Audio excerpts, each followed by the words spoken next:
Assalamu alaikum viewers, please like, share and subscribe this channel. All the links of the PDF files and figures which have been explained in this video are given in description. तो last हमने complete की थी valence bound theory. तो उसमें कुछ deficiencies थी या उसमें कुछ ऐसी चीज़ें थी जो कि डिस्कस वो थ्योरी जो है वो साइलेंट थी, वो नहीं उसको डिस्कस कर रही थी। So that's why we move to new theory which is called as our crystal field theory.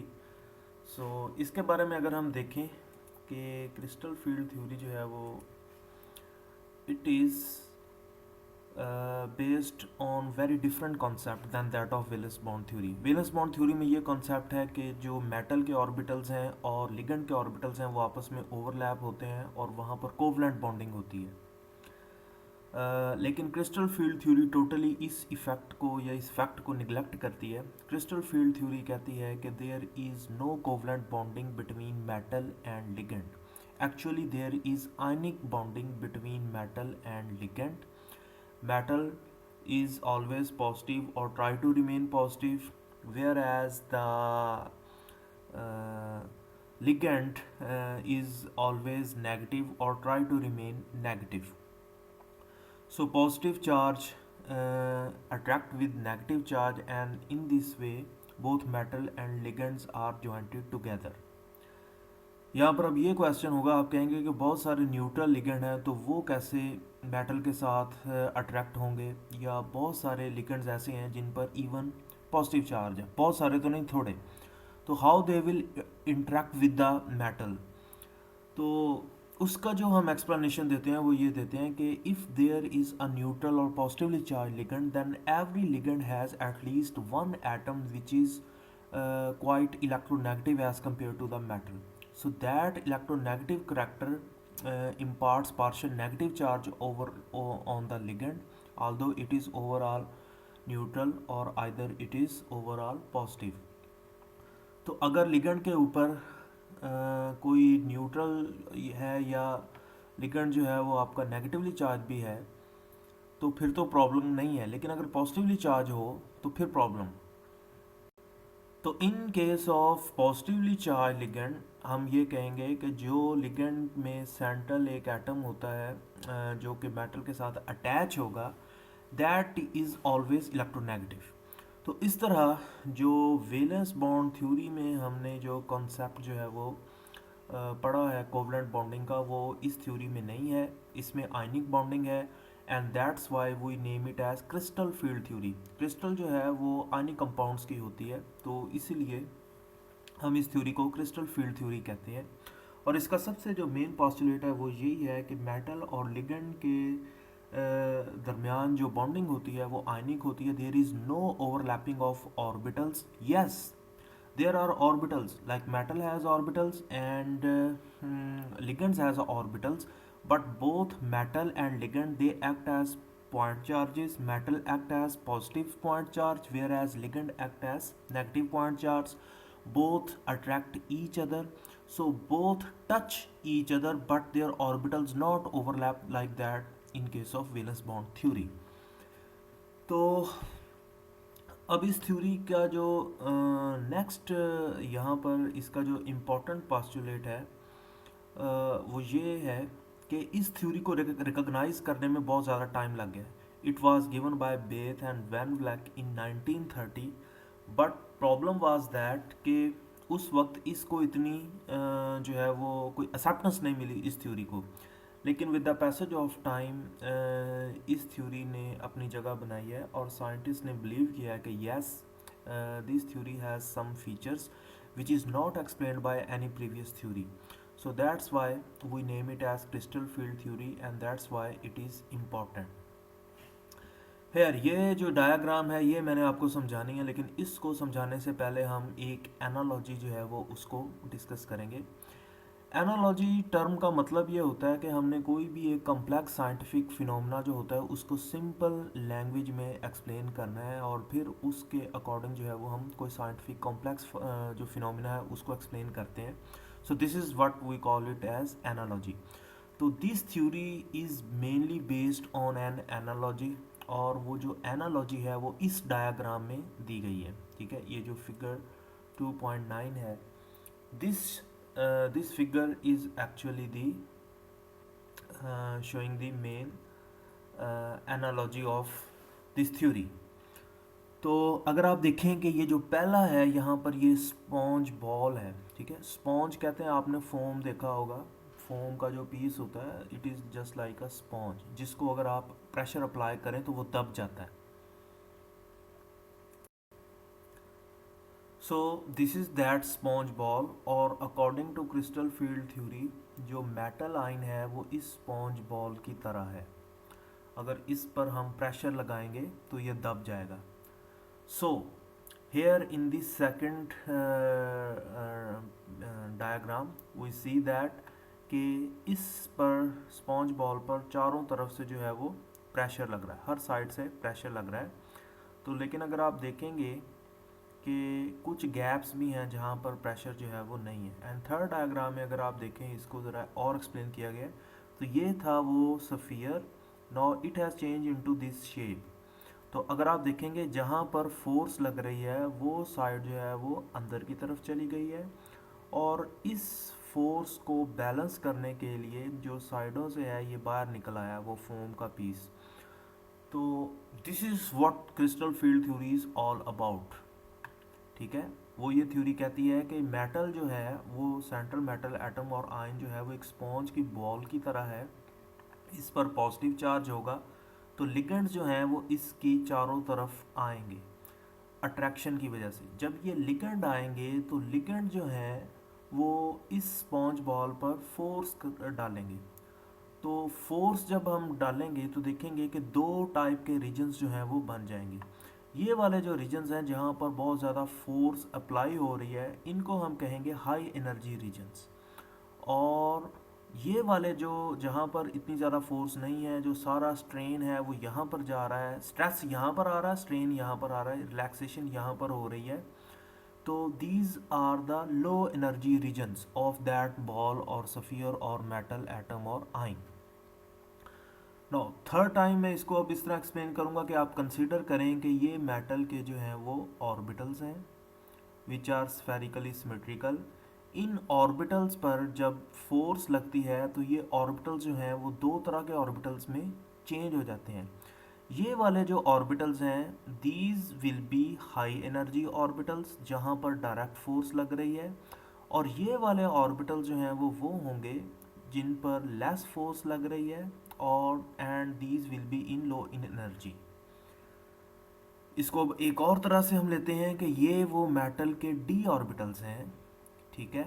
और डी आपको पता है 5 उसकी जो है वो होते हैं, डी सबशेल में 5 ऑर्बिटल्स होते हैं, D x Y, D Y Z, D x Z, D X square Y square and D Z square. तो इनकी शेप्स जो हैं वो मैं आपको अलहदा एक्सप्लेन करता हूँ। तो ये डी ऑर्बिटल्स जो हैं यहाँ पर अपनी नॉर्मल न्यूट्रल हालत में पड़े हैं। अभी ये फ्री मेटल एटम और आयन है, इसके तो अभी इसके पास कोई लिगेंड नहीं आया, लेकिन जैसे ही इस पर पॉजिटिव चार्ज है तो हम इसको लिगेंड के सोल्यूशन में डालेंगे तो लिगेंड जो है वो इसकी तरफ अट्रैक्ट होंगे। जब अट्रैक्ट होंगे तो आप देखेंगे कि ये कंप्रेस हो गया थोड़ा सा, तो आप देखेंगे ये सफ़ियर जो है इसका साइज़ थोड़ा सा लेस हो गया है, ठीक है। तो इसका मतलब है ligand is applying pressure on the orbitals of metal, d orbitals of the metal. तो as a result of which जो ऑर्बिटल जो हैं वो लिगेंड के करीब होंगे they will be high in energy, जैसे कि ये रीजन है, ये रीजन है, ये रीजन है और ये रीजन है। And those orbitals which are away from the ligand space, या जो लिगेंड से अवे हैं वो लो इन एनर्जी जो है वो आ जाएंगे, ठीक है। तो ये थी ये सारी एनालॉजी। अब ये लिगेंड्स जो हैं ये वही लिगेंड्स हैं जो कि हमने पिछली थ्योरीज में जो है वो डिस्कस किए हैं, ठीक है। तो अगर तो नेगेटिव चार्ज है, यस इट इज़ ओके। अगर न्यूट्रल है तो फिर भी उसमें कोई एक सेंट्रल एटम ऐसा होगा जिस पर इलेक्ट्रोनेगेटिव चार्ज होगा, जिसकी वजह से ओवरऑल पार्शियल नेगेटिव चार्ज होगा लिगेंड पर। और even if there is positive ligand, जैसे हाइड्राजीन है या हाइड्राजीनियम है, तो उस केस में भी उसके पास आपको पता है नाइट्रोजन होता है जिस पर पार्शियल नेगेटिव चार्ज होता है, तो ओवरऑल लिगेंड पर पार्शियल नेगेटिव चार्ज आ जाएगा। तो हर लिगेंड जो है वो इस मेटल सफियर की तरफ जो है वो अट्रैक्ट होगा और उसके दरमियान जो है वो अट्रैक्शन होगी। नाउ ये तो होगी वो एनालॉजी स्पॉन्ज बॉल वाली। अब हम एक्चुअल प्रैक्टिस में देखते हैं दिस डायग्राम, ठीक है। इसमें ये देखें, ये कॉम्प्लेक्स है टाइटेनियम का और इसमें 6 फ्लोराइड लगे हुए हैं जो कि लिगेंड के तौर पर जो है वो वर्क कर रहे हैं। ये हैं टाइटेनियम के डी ऑर्बिटल्स, ठीक है, 5 डी ऑर्बिटल्स हैं। यहाँ पर अभी मेटल जो है वो फ्री फॉर्म में पड़ी है, ऊपर को एनर्जी बढ़ रही है, यानी कि यहाँ पर लो इन एनर्जी है और जैसे जैसे हम ऊपर जाएंगे तो ये एनर्जी जो है वो ज़्यादा होती जाएगी, ठीक है। अब अगर आप देखें कि यहाँ पर फ्री मेटल आइन है, यहाँ पर जो पोजीशन है it is free metal atom और आइन, लेकिन जैसे ही लिगेंड जो है वो इसके करीब आएंगे it is just according to this, ठीक है। लेकिन जैसे ही लिगेंड जो है वो करीब आएंगे तो अगर आप देखेंगे कि ये जो सफ़ियर है नाउ ये कंप्रेस हो गया, ठीक है। सो सेम, इस कंप्रेशन का क्या मतलब है, same these orbitals have shifted to, so orbital have been shifted to this place, ठीक है। हाई इन एनर्जी जो है वो ट्रांसफ़र हो गए। इसके बाद जब कॉम्प्लेक्स प्रॉपर बन जाता है, नाउ देयर इज स्प्लिटिंग। तो अगर आप देखें ये जो डी ऑर्बिटल्स हैं ये स्प्लिट हो गए इनटू 2 सेट्स, ठीक है। एक ये सेट जो है वो और ज़्यादा ये वाला सेट बन जाता है और एक जो है वो ये बन जाता है। तो 2 जो है वो ऊपर चले गए हैं इस लेवल से और 3 जो है वो नीचे आ गए हैं, ठीक है। तो ये बिल्कुल इस केस के बराबर है। तो यहाँ पर देखें जब फोर्स पड़ती है तो कंप्रेस हो गया है तो सारे ही हाई एनर्जी में चले गए हैं, लेकिन जब बिल्कुल बॉन्ड बन जाता है तो 2 टाइप्स में आपका रीजन जो है वो डिवाइड हो जाता है, high energy and low energy. तो ये जो 2 ऑर्बिटल ऊपर गए हैं एनर्जी में, इसका मतलब है कि लिगेंड जो है वो इन ऑर्बिटल्स के ज़्यादा करीब आए हैं और इन ऑर्बिटल्स के इतने ज़्यादा करीब नहीं आए। So this is the high energy end of the orbitals and these are the low energy end of the orbitals. Now question is कि 2 ऊपर क्यों गए हैं और 3 नीचे क्यों आए हैं, ठीक है, स्प्लिटिंग तो हो गई। 3 ऊपर क्यों नहीं गए और 2 क्यों नहीं नीचे आए, so this is the question.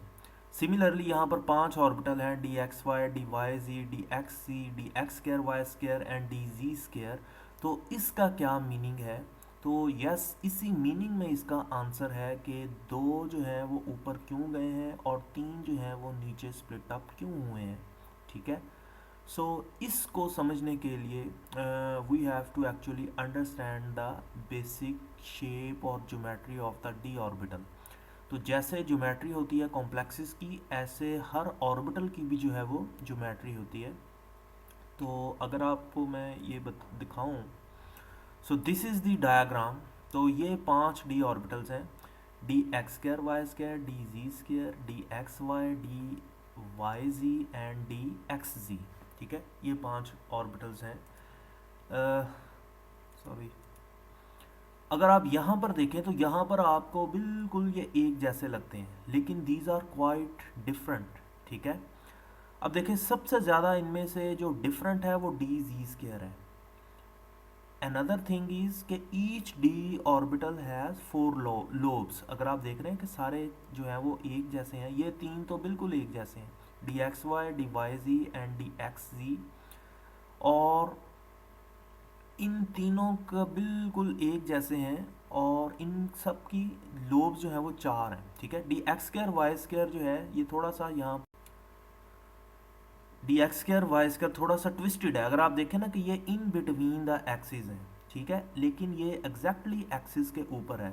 तो अगर आप इस ऑर्बिटल को थोड़ा सा आप इसको ट्विस्ट करेंगे तो ये वाली लोब जो है वो इस एक्सिस के ऊपर आ जाएगी जैसे कि यहाँ पर है, और ये वाली लोब जो है, जो डायगोनल है, वो ट्विस्ट करेंगे तो इस एक्सिस पर आ जाएगी यहाँ पर। तो ये अगर आप देख रहे हैं कि ये, so actually D orbitals are of two types, ठीक है। यहाँ पर ये 5 ठीक बनाए हुए हैं। तो यहाँ पर अगर आप देखें, यहाँ पर ये 2 डिफरेंट करके बनाए हुए हैं और ये 3 जो है वो डिफरेंट हैं। Actually, dxy, dyz and dxz, these are called as in between the axis orbitals, ठीक है। इसी तरह यहाँ पर भी देखें, dxy, dyz and dxz, these are called as in between the axis orbitals. Whereas dx square, y square and dz square जो है, these are called as on the axis orbitals. तो इस तरह 2 sets of orbitals are there already. 3 जो है वो एक जैसे हैं और 2 जो है वो एक जैसे हैं। ये जो 3 एक जैसे हैं, इनकी 4 lobes हैं and these are in between the axis. D x Y का क्या मतलब है कि ये एक्स और वाई एक्सिस के दरमियान में है। फिर जी एक्स का क्या मतलब है कि ये एक्स और जी एक्सिस के दरमियान में है। डी वाई जी का क्या मतलब है कि ये वाई एक्सिस और जी एक्सिस के दरमियान है। अब यहाँ पर एक प्रॉब्लम क्या है कि फिगर आपको देखने को तो एक ही लगती है, लेकिन एक्चुअली यहाँ पर एक्सिस का फ़र्क है, डिफरेंस है। तो इस फ़र्क को हम नेक्स्ट डायग्राम में देखेंगे। तो ये हो गए इन बिटवीन द एक्सिस, ये है ऑन द एक्सिस। अब इनमें भी 2 हैं, एक डी जी स्क्वायर है और एक D X square Y square है। डी जी स्क्वायर आपको सबसे डिफरेंट लगेगा, आप कहेंगे जी कि इसकी तो मतलब 2 ही लोब्स हैं, 4 लोब्स नहीं। तो एक्चुअली इसमें क्या है कि एक लोब तो ये है जो जी एक्सिस में है, और जो दूसरी लोब है उसने इस जी एक्सिस को ऐसे सराउंड किया हुआ है, लपेटा हुआ है।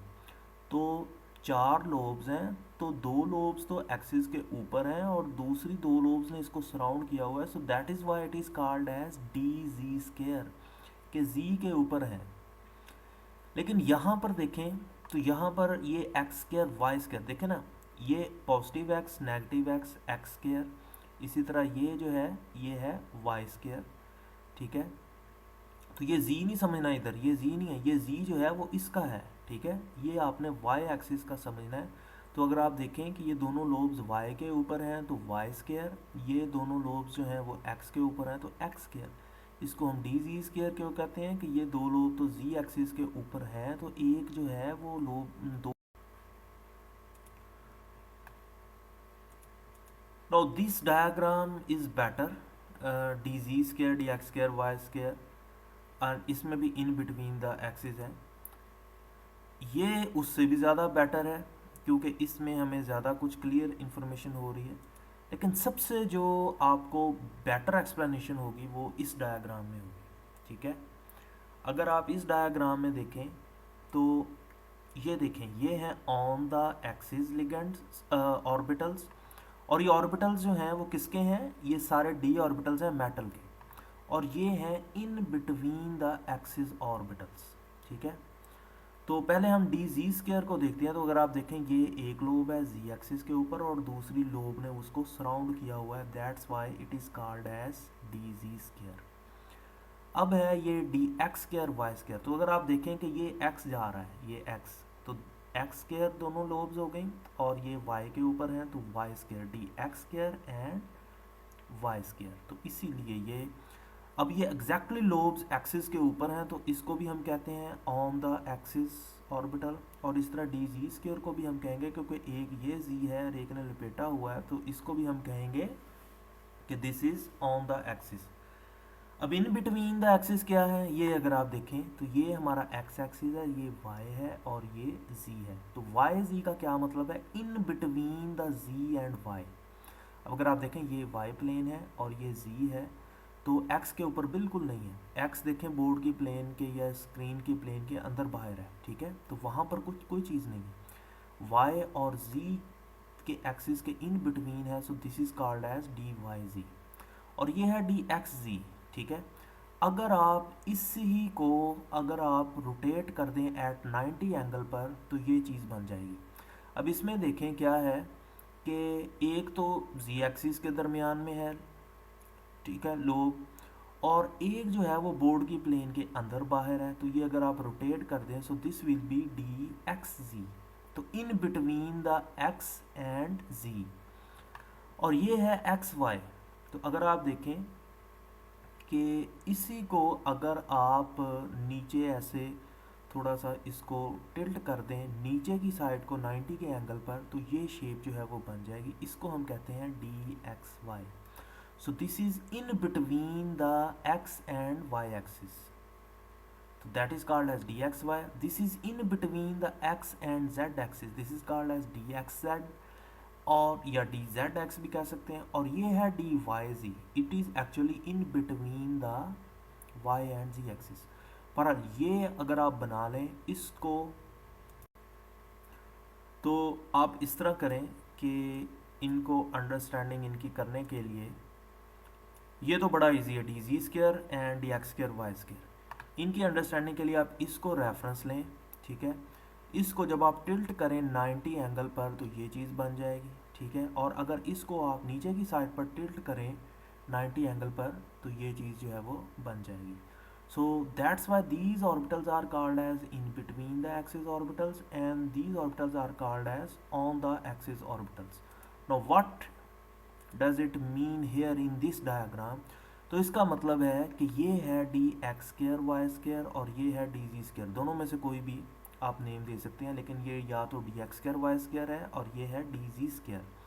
और यहाँ पर ये एक क्या है, this is d x y, this is d Y z and this is d x ji.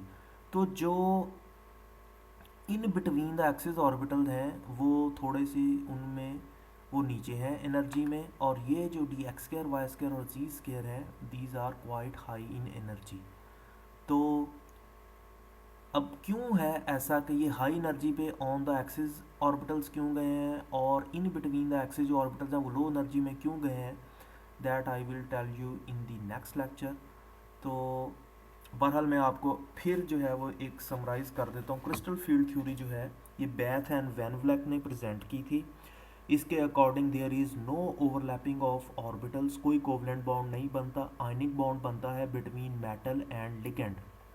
Metal neutral है या मेटल पर पॉजिटिव चार्ज होता है, वेयर एज लिगेंड जो है वो नेगेटिव होता है या न्यूट्रल होता है या पॉजिटिव होता है। नेगेटिव की तो अंडरस्टैंडिंग है, लेकिन अगर न्यूट्रल हो या पॉजिटिव हो तो उस केस में वो अटैच होता है इलेक्ट्रोनेगेटिव सेंटर की तरफ से। तो इस तरह मेटल और जो लिगेंड है उसके दरमियान एक आयनिक बॉन्ड जो है वो बनता है। जब आयनिक बॉन्ड बनता है तो as a result of that bond जो मेटल के डी ऑर्बिटल्स हैं वो स्प्लिट कर जाते हैं, ठीक है। पहले हाई एनर्जी में जाते हैं और फिर हाई एनर्जी में जाने के बाद स्प्लिट कर जाते हैं। और ये स्प्लिटिंग क्यों होती है, वो इस वजह से होती है बिकॉज जब लिगेंड जो है वो मेटल के ऑर्बिटल्स के करीब आते हैं तो लिगेंड जो है वो फोर्स करते हैं मेटल के डी ऑर्बिटल्स को, और फोर्स इस तरह करते हैं कि जो ऑर्बिटल्स मेटल के डी ऑर्बिटल्स लिगेंड के करीब होते हैं they move towards high energy, और जो इन बिटवीन द एक्सिस हैं या वो ऑर्बिटल जो कि मेटल वो ऑर्बिटल्स मेटल के जो कि लिगेंड से थोड़ा सा अवे हैं they become low in energy, and it is just like this analogy. I hope आपको इसकी अंडरस्टैंडिंग हो गई होगी, ठीक है। तो इसको आप जो है वो फर्दर इसको देखें, इसको समझें, इसको पढ़ें यहाँ तक। फिर अगर कोई क्वेश्चन जो है या जो आपको कोई चीज़ अंडरस्टैंडिंग नहीं हुई है तो वो आप जो है वो मुझसे पूछ देते हैं। तो बहरहाल this analogy is the main crisp of this theory, और आपने जो है वो इसको पढ़ना है। तो फिर जब ये आपकी अंडरस्टैंडिंग हो जाएगी तो नेक्स्ट फिर मैं आपको बताऊंगा कि व्हाट आर दीज थिंग्स, ये डेल लो क्या है, ये ई जी क्या है, ये T2G क्या है, ये 0.6 टाइम ऊपर क्यों गया है, ये 0.4 टाइम नीचे क्यों आया है। So this I will explain you in the next lecture. तो अगर आपके पास कोई भी क्वेश्चन है ज़हन में तो वो आप जो है वो पूछ सकते हैं। ओके, थैंक यू, अल्लाह हाफिज़।